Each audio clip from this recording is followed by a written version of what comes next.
আজ আমি আপনাদের বাড়িতে খুব সহজে ফিশ কবিরাজির রেসিপি বানানো দেখাবো। দারুণ স্বাদের মুখরোচক রেসিপিটা শেষ পর্যন্ত দেখার জন্য আপনাদের কাছে অনুরোধ রইল।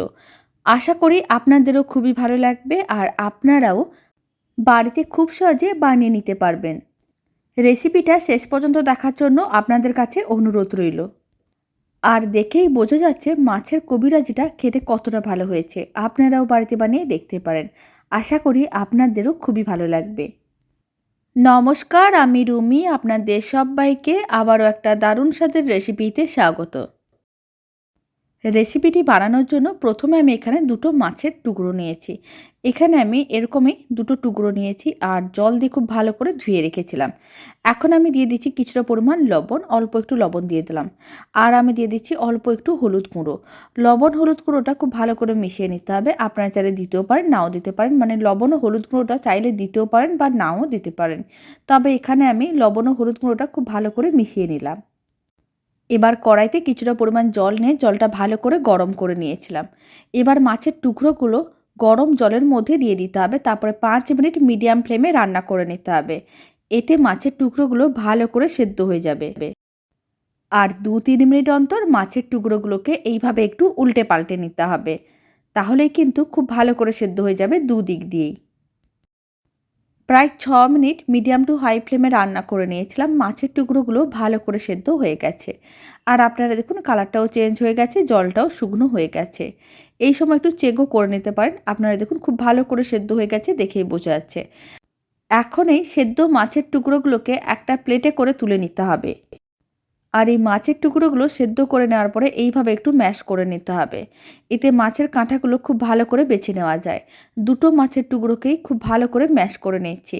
আর এখানে আমি দুটো মাছ দিয়ে রেসিপিটা বানানো দেখাচ্ছি, মানে দুটো মাছের টুকরো দিয়ে। আপনারা চাইলে মাছের টুকরোগুলো কম বেশিও করতে পারেন। চাইলে একটা মাছের টুকরো দিয়েও রেসিপিটা বানাতে পারেন বা 2-3টে মাছের টুকরো দিয়েও রেসিপিটা বানাতে পারেন। এইভাবে মাছের টুকরোগুলোকে ম্যাশ করে নিয়েছিলাম। এবার কাঁটাগুলোকে বেছে নিচ্ছি।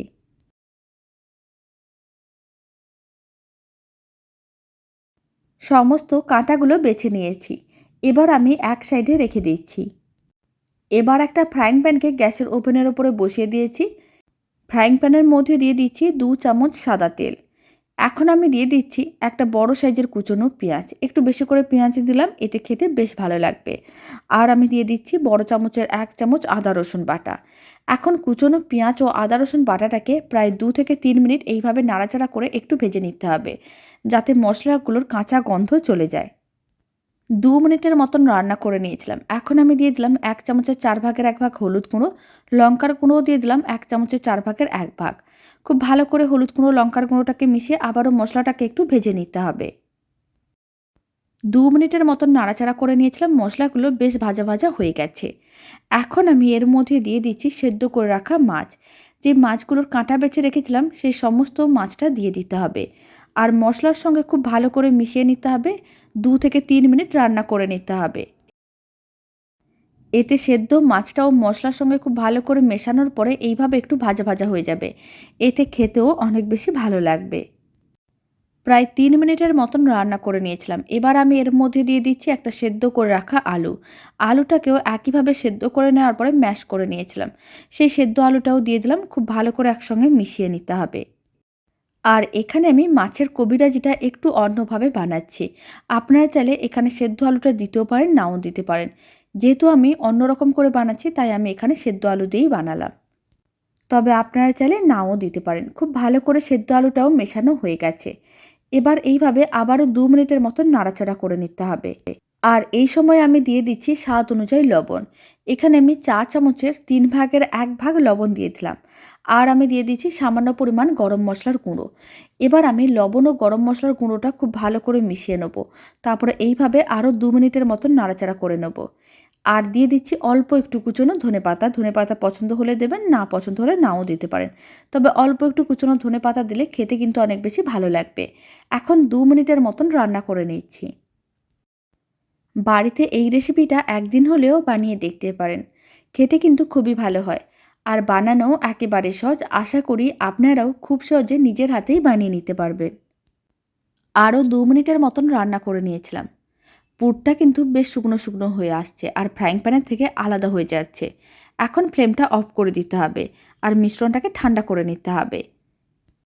আর এদিকে একটা মিক্সিং বোল নিয়েছি, তার মধ্যে আমি দিয়ে দিচ্ছি 2টো ডিম।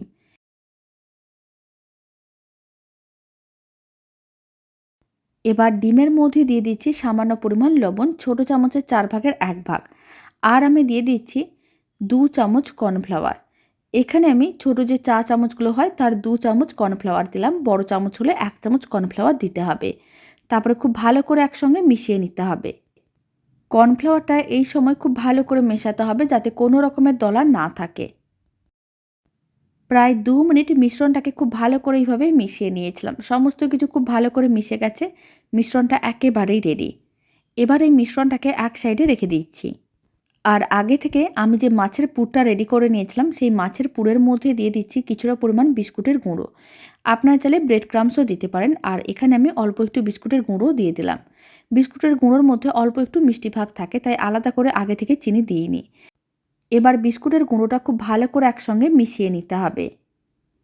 আর এখানে আমি বিস্কুটের গুঁড়োটা এই সময় মেখে নিলাম। এতে কবিরাজিটা বানাতে আরও অনেক বেশি সুবিধা হবে। তবে আপনারা চাইলে এটা একটা ব্যাটারের মধ্যে ডুবিয়েও বিস্কুটের গুঁড়োর মধ্যে কোট করে নিতে পারেন।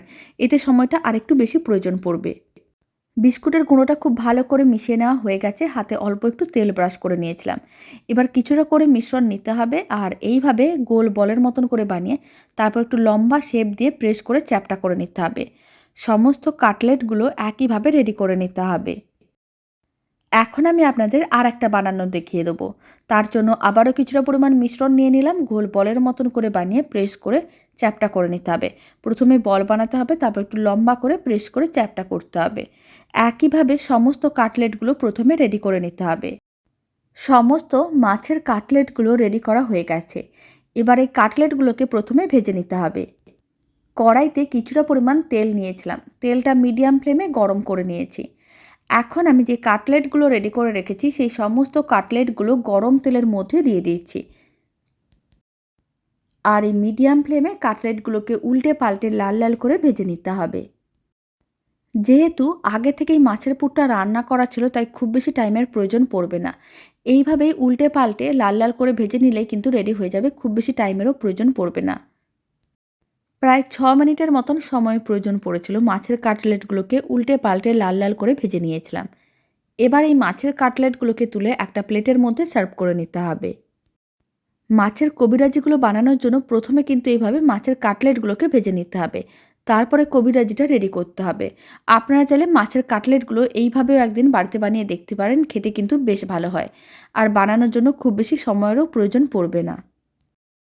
সমস্ত কাটলেটগুলো তুলে নিয়েছিলাম, ফ্লেমটা লোতে করে দিয়েছি। এবার আমি যে ডিমের মিশ্রণটা রেডি করে রেখেছিলাম সেখান থেকে এইভাবে অল্প অল্প মিশ্রণ নিতে হবে আর তেলের মধ্যে এইভাবে ছড়িয়ে দিতে হবে। ফ্লেমটা লোতে রেখেই মিশ্রণটা এইভাবে খুব ভালো করে ছড়িয়ে নিতে হবে। তাহলে কিন্তু সমস্ত মিশ্রণটা এইভাবে ভালো করে আটকে যাবে আর কবিরাজিটাও খুব সুন্দরভাবে রেডি হবে।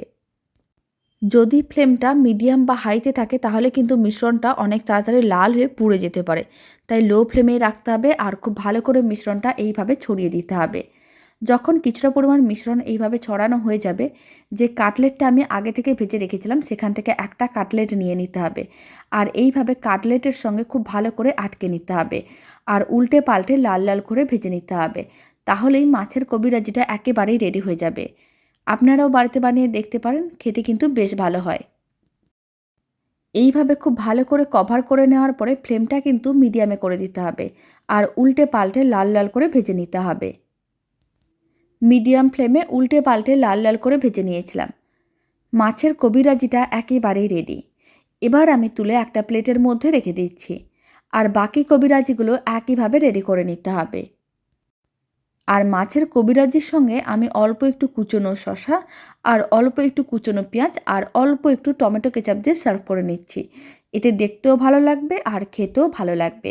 রেসিপিটা শেষ পর্যন্ত দেখার জন্য আপনাদের অসংখ্য ধন্যবাদ। বাড়িতে বানালে কমেন্ট বক্সে জানাতে একেবারেই ভুলবেন না খেয়ে কেমন লাগলো। আর এই রেসিপিটা ভালো লেগে থাকলে আপনারা যদি ফেসবুক থেকে রেসিপিটা দেখছেন পেজটিকে ফলো করে নেওয়ার অনুরোধ রইল। ইউটিউব থেকে দেখলে চ্যানেলটি সাবস্ক্রাইব করে নেওয়ার অনুরোধ রইল। পাশে থাকা বেল আইকনটি প্রেস করে নেবেন নতুন রেসিপির আপডেট সবার আগে পাওয়ার জন্য। তো চলুন ভিডিওটা আমি এখানেই শেষ করছি। আপনারা সবাই ভালো থাকবেন, সুস্থ থাকবেন। আপনাদের সঙ্গে আবার নতুন রেসিপি নিয়ে দেখা হচ্ছে।